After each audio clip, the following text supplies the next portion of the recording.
so I know that you're overwhelmed with all the things you need to do in order to plan your trip and make your dreams of travel a reality, right? And one thing that I feel like travel bloggers, vloggers, influencers, and everybody else who is trying to help you travel more doesn't really share is just how overwhelmed they are before, during, and after their trip. However, I'm here to tell you, I feel you, okay?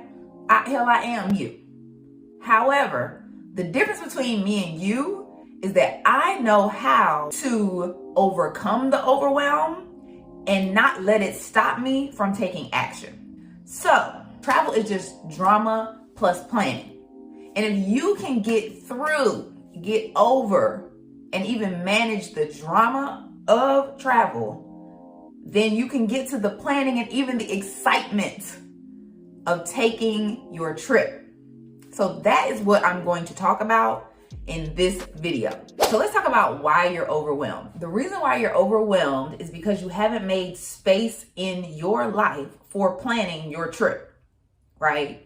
Usually what people do is make space in their life for taking the trip, right? So you're like, oh, like I need to take off. I need to take vacation. I need to make sure somebody's watching my kids. I need to make sure, I have the amount of days off, that type of thing, right? But you also have to make time in your life, make space in your life to actually plan the trip. And sometimes making space in your life to plan the trip feels like, oh, I just got to add another to-do item to my list. I have all these other things to do. I don't have space for it. It's just too much, right? That's the whole overwhelmed feeling. But if you don't make space in your life to plan your trip, you will not make any progress. I guarantee it. You will not make any progress. So you have to make space in your life, right? Progress is usually more about subtracting the things from your life that no longer serve you, so that you now have space to do, experience, and just be in the things that do serve you at this point, right? So whether the things that no longer serve you are relationships, jobs, people, activities, foods, whatever it is in your life right now that is so many things you have to do, that you don't have time to travel or you don't have time to plan travel, audit those things. Are they really the things that you have to do? You don't have to do anything.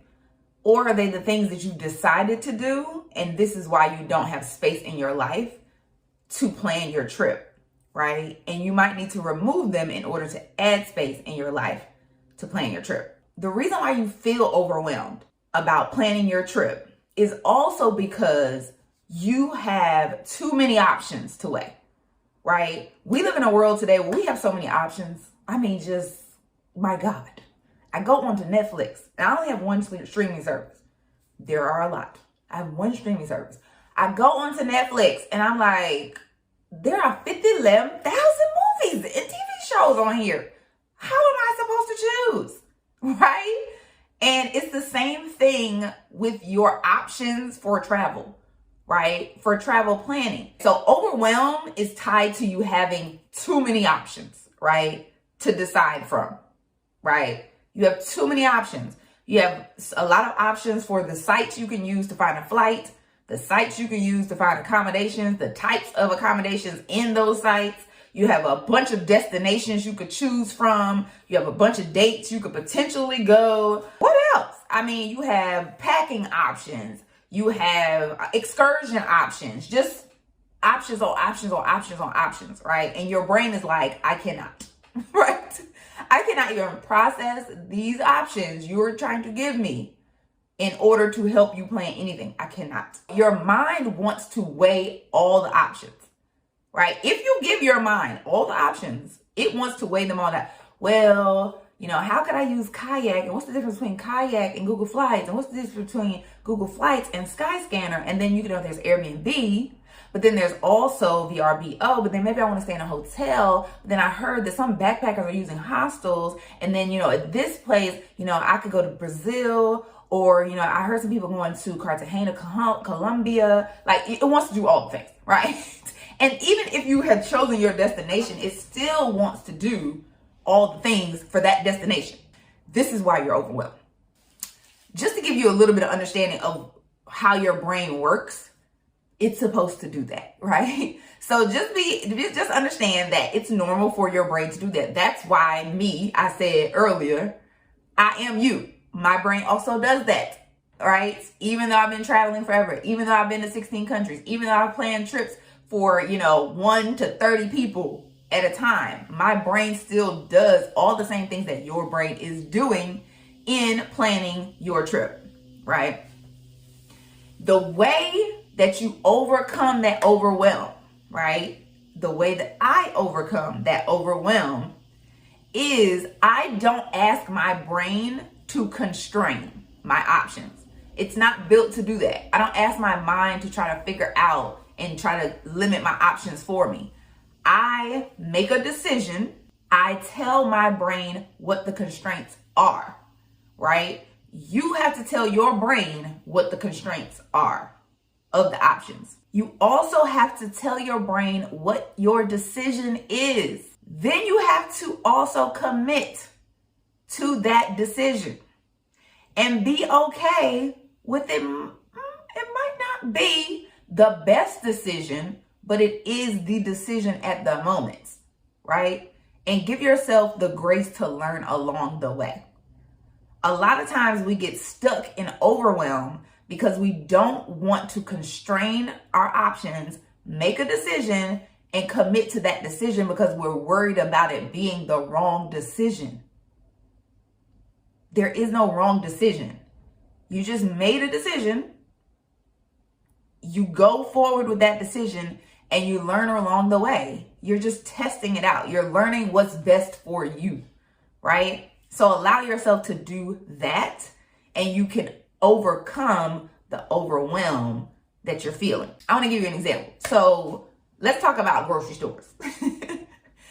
If you think about the number of grocery store options there are, it's ridiculous. I'm in Philadelphia, so I can think of Whole Foods, I can think of Acme, I can think of Aldi, ShopRite. Oh, then you got Target and Walmart because there's groceries in there too, right? So there's all these options of grocery stores. So when you're shopping and you go grocery shopping, right, you probably have a grocery store that you go to often, right? Every time it's time for you to go to the grocery store, you're not trying to choose between Target, Walmart, ShopRite, Acme. You're not doing it, right? You've already decided, here are the constraints, right? So for us, it's like, all right, we going to Whole Foods or we're going to Acme, right? We get certain stuff at Whole Foods because we eat organic food, and we get certain stuff at Acme because Acme is close and it has the water that we like to drink, right? We're not over here stressed and overwhelmed like, oh my gosh, but what about the water at ShopRite? Well, but then what about, let's see what Target has, because Target has had our water before. We might want to shop there too. And what about Walmart? What if Walmart has the water and it's actually the cheapest? Because we got to get the cheapest water. We got to make sure we buy the right. We're not doing all that. It wasn't like we've always known exactly where to go. We just decided along the way, right? We learned along the way that Whole Foods and Acme. We choose Whole Foods because it has the options we want. They restock every day and they deliver it to this here house because I'm not going to get groceries, right? We chose Acme because it's right up the street and they also have the water that we like and they sell it in pretty large amounts and they usually have a large amount, right? That's it. So you probably do the same thing with your grocery store. So you have told your brain, this is the constraints. We want to this store or this store, right? You have made a decision. When you're about to leave, you're like, okay, so I'm about to go to Whole Foods. Or for me, I'm never going to the grocery store. I'm about to go on Amazon and buy from Whole Foods, right? And then you are committed to that decision, right? So you have to do the same thing when it comes to the options that are available for travel planning. All right, so now that we've moved past the overwhelm, right? We know why we have it and we know how to get rid of it. Let's talk about how we can start enjoying the process of planning so you can be excited about going on your trip. We don't want to be in overwhelm. We want to be in excitement, all right? So The way that you're going to do that is you're going to simplify and you're going to set less requirements. So, simplification, that has to do with the constraining the options that we just talked about. I want you to choose one site for everything and one backup if you just feel like you have to have a backup. But I would say one site. So choose one site that you're going to use in order to find your accommodations. If you want to find hotels, is it hotwire.com? If you want to find short-term stays, is it Airbnb or is it VRBO? Choose one site. If you're looking for flights, are you going to go Kayak? Are you going to go Google Flights? Are you going to go Skyscanner? One. Choose one. That's it. That's what you're going to use in order to make the decision what you're going to buy or purchase or book, right? Then I want you to remove some of the requirements, right? So sometimes when we go to travel, we say, oh, so I need to travel on this month, on this day, on this year to this destination, and I want to fly on this airline, right? So what I suggest you do is remove some of the requirements that aren't real requirements, right? If you're traveling for your birthday, then yes, maybe you need to go in the month of April, right? My birthday's in April. Maybe I want to go in the month of April because April is my birthday month. But if you're just planning a trip, right, you may want to remove some of the requirements so that you have more space to look at all of your options, right? If you have to specifically travel in the summer, well, there's usually, depending on where you are in the country, there's like 3 months in the summer, right? So you have that whole time frame. Right? But if you're saying, I want to go somewhere this year, don't add in a requirement of in the fall, right? Or I need to go at the beginning of the year to it, because sometimes that is removing some of the options that are available to you. And it's not really a real requirement. It's something you just made up, right? In your mind. So if it's not a real requirement, don't add that requirement. That's going to make the process a bit more enjoyable, I think. Also, give yourself time to plan, right? Don't feel like you have to sit down at your laptop and have by the time you get up from your laptop, you have to have all of the things planned, right? You don't have to know what flight you're going to take, what accommodations, what experiences, no. Give yourself the time in order to plan it out, right? We talked about earlier making space in your life to plan. That means you have a couple of days, you have a couple of weeks, you have a couple of months, you have a little bit of time every week to commit to planning. And so maybe one day you sit down and you're just looking at your options for flights, right? The next day, maybe you have a better idea of exactly how much you have to spend on flights or you want to spend on flights. And so you can constrain or look at some of the specific flights you want to take, right? Allow yourself the time to do that. One of the things that I share with my coachees, with my clients, is my more travel milestone plan. A milestone plan, if you're not familiar with it, is a document that is going to tell you the deadlines, right? It's going to tell you, here are the things that the deadlines you want to meet on specific tasks in order to reach a certain goal.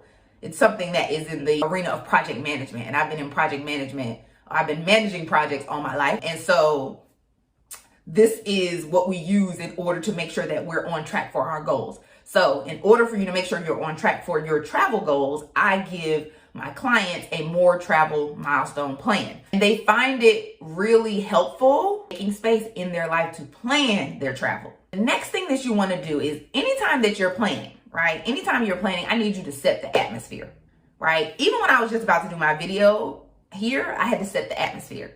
And my atmosphere setter is always, for a video, is always Beyonce. I don't care. I will put on Beyonce because there's certain vibes that I'm going to get in order to sit here and share the tea with y'all when I listen to Beyonce, right? You need to do the same thing. You need to turn on some music that is going to move you. I need you to turn on maybe even some music from the places that you want to go to, whatever it is. Like you want to light a candle, if you need a glass of wine, whatever it is that is going to give you the energy of excitement, right? The energy of hypeness, right? Use it. Set an atmosphere for the planning. That is going to bring the excitement to your planning process. The next thing I want you to do is, we talked about the sites, right? We're going to choose one site. Let your technology, the technology that you chose to use, let that make the decisions for you and trust the technology. Now, what do I mean by that?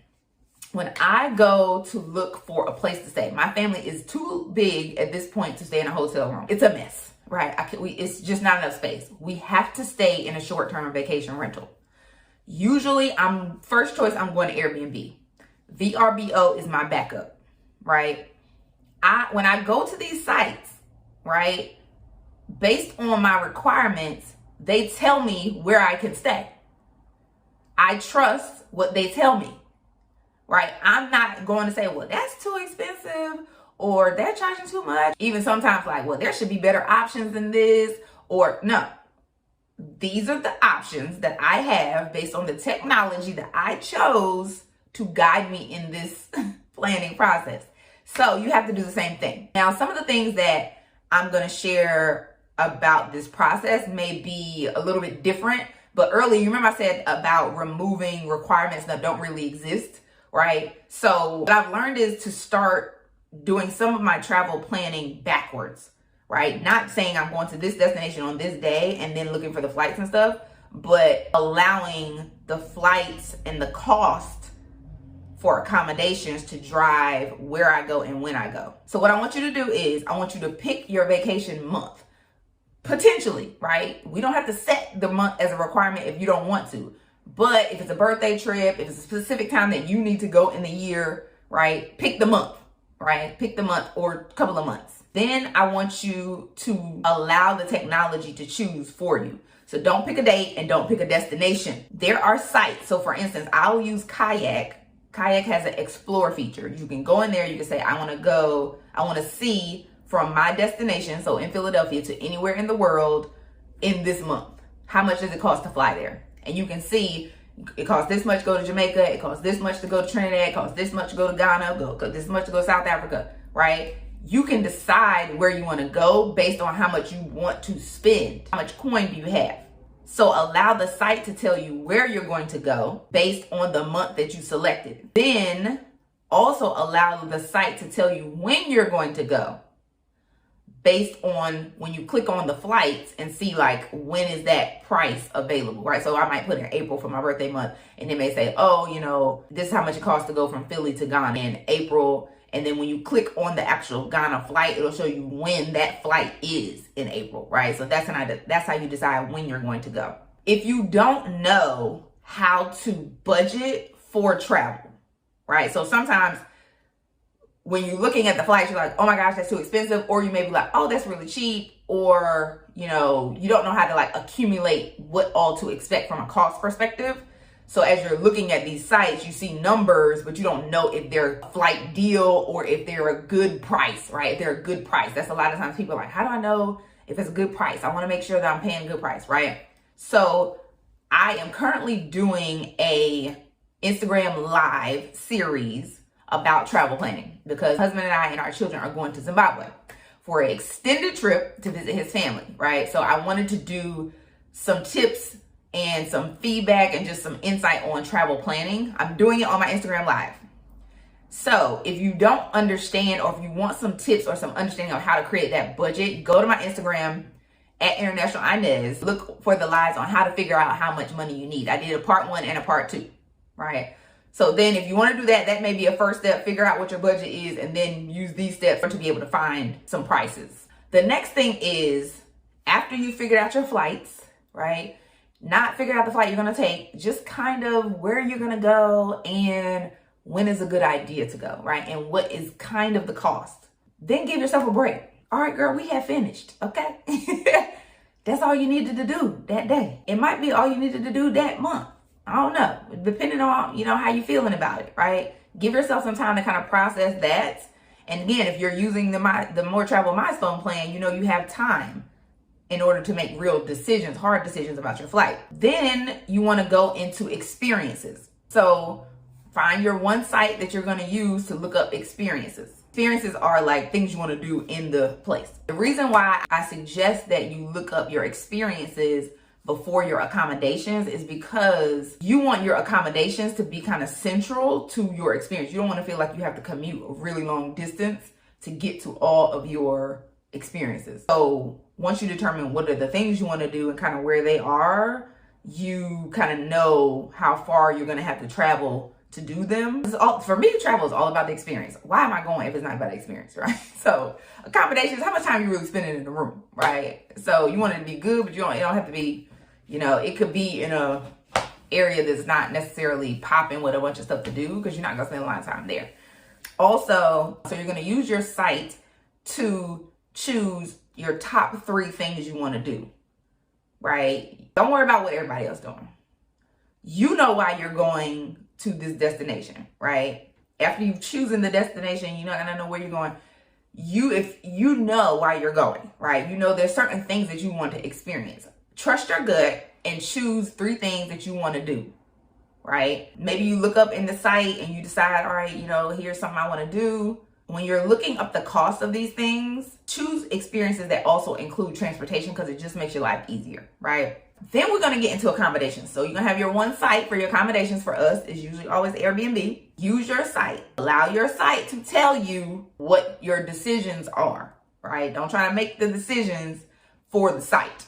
Allow the site to tell you what your decisions are. And then before you go searching on, say, for Airbnb, decide what your, say, 5 requirements are.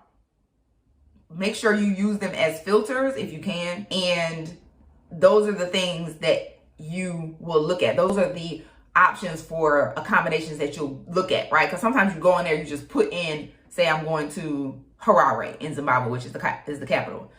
So many options of places to go, right? So I'm looking at everything, and now I'm back in Overwhelm because we talked about options, right? As opposed to being like, all right, I need a place that's in Harare.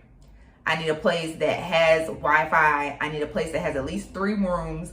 It needs to have 2 bathrooms. It needs to have backup power. It needs to have backup water. It needs to have ideally a washing machine in it at least, right?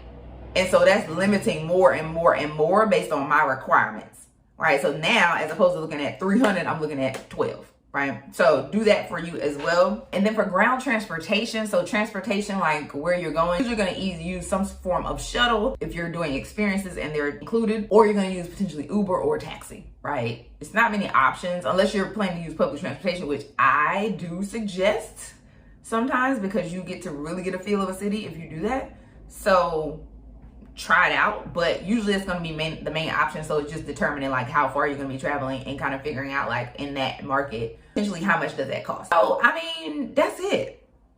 After you've seen your options based on your limited number of sites and you've allowed your technology to kind of show you what is available, make some decisions. Remember, you have to tell your brain what the decision is, and then you have to commit to that decision. If you're like, I'm going to stay in this Airbnb, make the decision. Decide that it's the right decision in the moment. And if it doesn't work out, you're okay with learning from it. Book it. Book that ish. Book that ish. Allow yourself to know that, you don't know if it's the best, but it's okay because it's your best at the moment, right? So a lot of people always say, I want to book the best flight. I need the best accommodations. I need the best this. I need the best that. It may not be the best, but at the moment it's your best, and that is fine, and that is just perfect. You can learn what is better for you along the way. All right, y'all, that's it. That's all. I hope this video has helped you to feel less overwhelmed and more excited about planning and taking your trip. Like, I am excited for you. I hope you're excited for yourself. Drop me a comment and let me know what sites you are limiting yourself to use, right? What sites do you use all the time? If you don't have specific sites that you use all the time, based on this video, what site are you going to decide to use for your flights, for your accommodation, whatever it is, what site are you going to allow you to guide you on your journey? If you want to dive deeper into this, apply this type of techniques, mindset, strategies, just all the things. If you want to take what you've learned today and you want to apply it at a deeper level, get really good at mastering it, get really good at always having the tools and the techniques to master your overwhelm, as well as dive into the strategy of actually planning and executing and being in your trip, I got something for you. I offer one-on-one travel coaching. You can book a sales call with me. The link is in the description, and we can work together on really getting to the nitty-gritty of why you're not taking action, of making your travel a reality, and jump into moving through the drama and getting to the planning so you could be on your trip and really be experiencing all the things you want to experience in Black travel. All right, so click the link in my description if you want to learn more about that. Also, if you want to see more of me making my dreams of Black travel a reality, make sure you go follow me at International Inez on Instagram. Child, I'm sharing all the things. Like we're gonna be heading to Zimbabwe in 12 days. In 12 days, we're going to Zimbabwe, and so I'm doing again my live. I'm sharing all the things I'm learning, so make sure you go follow me. Lastly, if you love this video, then I know you are one of my people, so make sure you like this video and subscribe to my channel so that you can learn more about ways to transform your life through travel. And until we meet again, stay tripping.